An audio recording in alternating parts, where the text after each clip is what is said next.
Ouya is an Android-based game system that costs $99. The package includes the system, one controller, and an HDMI cable. If you're here wondering whether the Ouya is worth the money, let me answer that straight away. It's not. At least not yet, as luckily, the Ouya's biggest problems are software-based. The Ouya is small enough to fit into the palm of most hands and includes HDMI, micro USB, full USB, and an Ethernet port.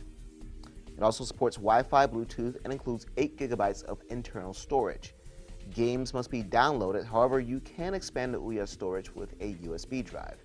The games are all free to try, but most will ask for about $3 to $16 for the full version. The Ouya controller feels hollow and brittle, almost like it was smashed into a million pieces if it fell on the floor. It won't do that, but it just feels that way. The analog stick can be real squeaky, and the face buttons have the rare tendency of getting stuck under the removable battery plate.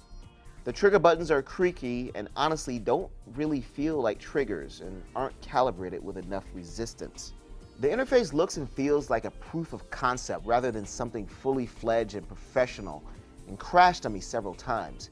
There are currently no profiles, achievements, or leaderboards, and non-gaming content like Netflix and Hulu have to be sideloaded from Android APKs and in my experience aren't optimized to work with the controller.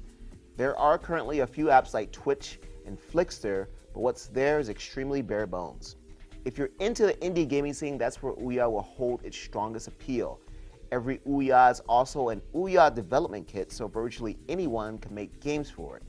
Because of this, you'll see lots of small, unrefined efforts on the system, as well as several Android ports. You'll also see Towerfall, the Ouya's killer app. It may be difficult to tell here, but you can easily lose several hours playing this awesome local multiplayer game.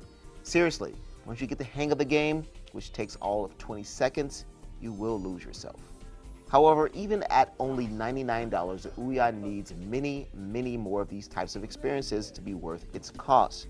If it can ramp up on good games, add native music and video streaming apps, fix the bugs, and build out the interface, we could have a viable console here.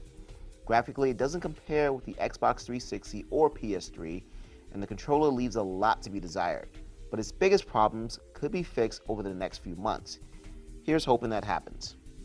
I'm Eric Franklin, and this has been a first look at the Ouya.